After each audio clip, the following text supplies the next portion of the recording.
Zee 24 तास एक पाऊल पुढे. जर ते गणपती समर्थकांना वाटलं आणि त्यांनी विरोध केला तर मी एक उद्योगपती म्हणून काय करणार? बाबा तो गणपती दिसत नाही, मी तरी तो बदलतो, तो गणपती काढून टाकतो, मी तुमची माफी मागतो, ते ठीक आहे. पण मी कलाकार आहे हो, मी कलाकार आहे आणि मी जर असं सारखा मी शरण जायला लागलो तर मग ह्या सगळ्या वादाला अर्थच राहत नाही ना.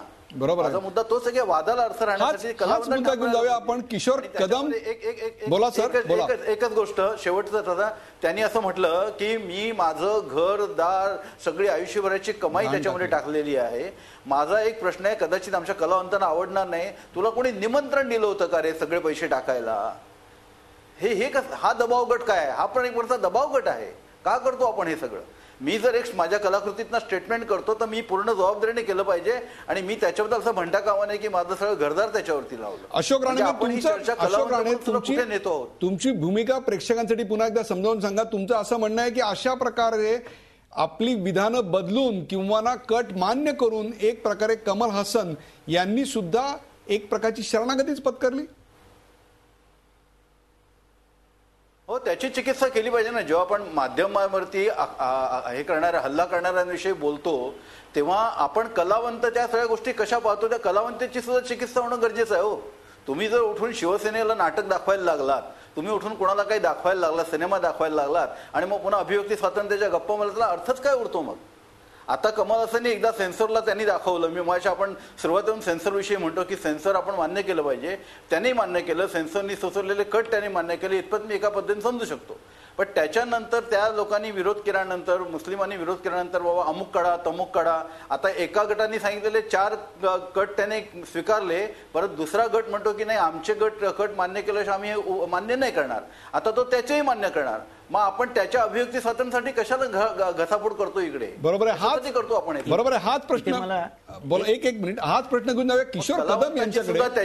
त्याची चिकित्सा करणं गरजेचं नाही का? किशोर कदम, एक प्रकारे कलावंतांची ही शरणता ही सुद्धा तितकी चिंताजनक आहे जेवढी दबाव गटांची दबावगिरी.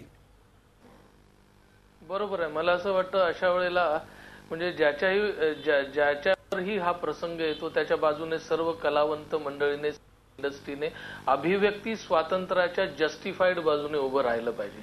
मला आणखीन एक मुद्दा असा मांडायचा आहे की जेव्हा अशा प्रकारचा वादंग उत्पन्न केला जातो, जेव्हा पॅशनेटली कोण माणूस करतो आहे कलाकृती याच्यावरती अवलंबून असतं. कोणाच्या कलाकृतीवर तुम्ही आक्षेप घेत आहात एवढा सारासार विचार करून जर असं मुद्दाम घडवून आणलं जात असेल तर सेन्सर बोर्डचे लोक ज्यांनी हे सगळं मान्य केलेलं आहे, ज्यांनी सारासार विचार करून ही कलाकृती लोकांसमोर आणावी असं सर्टिफिकेट दिलंय, त्यांनी सर्वप्रथम विरोध दर्शवला पाहिजे अशा प्रकारच्या वृत्तींना, असं मला वाटतं.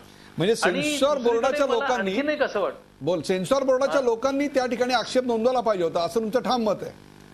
हो, सेन्सॉर बोर्डाच्या लोकांनी की आम्हाला जर इथे ठेवलेलं आहे हे काम करण्यासाठी, आम्ही पॅशनेटली सारासार विचार करून या सगळ्या बाजूंनी विचार करून जर आम्ही याला एक सर्टिफिकेट दिलेलं आहे तर ह्या ज्या प्रवृत्ती आहेत यांचं सगळं म्हणणं मान्य करता कामा नये असं सरकारकडे सगळ्या राज्यातल्या सेन्सॉर बोर्डातल्या सदस्यांनी प्रामुख्याने सांगितलं पाहिजे असं मला प्रामाणिक. किशोर कदम, पण अतिशय महत्त्वाचा मुद्दा अशोक राणेंनी एक महत्त्वाचा मुद्दा काढलाय की अशा प्रकारे कट ऍक्सेप्ट करून एक प्रकारे प्रेक्षक शरण, एक प्रकारे दबाव गटाची शरणता आपल्यावर लादली जाते.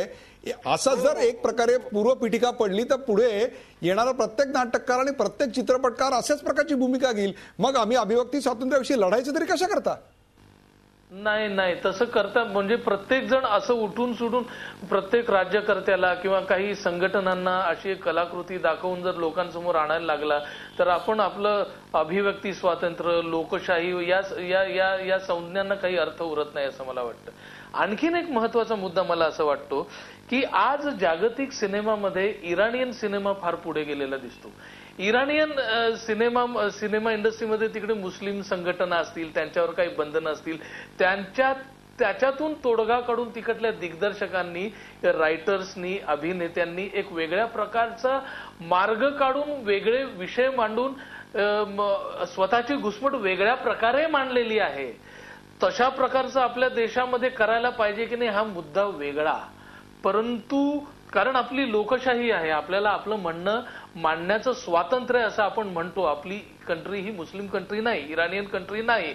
जेव्हा आपण असं म्हणतो की अभिव्यक्ती स्वातंत्र्य आहे, तेव्हा हे सगळे मुद्दे उपस्थित झाल्यानंतर खरंच आपण लोकशाहीमध्ये आहोत का, खरंच आपल्यावर प्रकारची सेन्सरशिप नाहीये का, हे सगळे प्रश्न उपस्थित राहतात असं मला वाटतं. बरोबर आहे. अशा प्रकारच्या जर व्यवस्था किशोर आपल्याकडे पायंडा पडतच असेल, अभिव्यक्ती स्वातंत्र्यावरचे घाले होत असतील आणि कलावंत जर आमचे करोडो रुपये अडकलेले आहेत म्हणून त्यासमोर प्रेक्षक त्यासमोर जर गुडघे टेकत असतील आणि सरकार सुद्धा बोटचेपी भूमिका घेत असेल, तर उद्याची नेमकी चित्रपटांची अवस्था, व्यवस्था आणि संपूर्ण हा पसारा याची पुनर्मांडणी नेमकी कशी करायची आणि त्यातून नेमका कोणत्या विश्वरूपमच्या निमित्तानं धडा घ्यायचा, हाच विषय आपण तिसऱ्या आणि शेवटच्या भागामध्ये चर्चेला घेणार आहोत. कुठे जाऊ नका, पाहत राहा झी 24 तास. आपण एक अत्यंत विचार उद्बोधक असा कार्यक्रम पाहताय, निमित्त विश्वरूपमचं.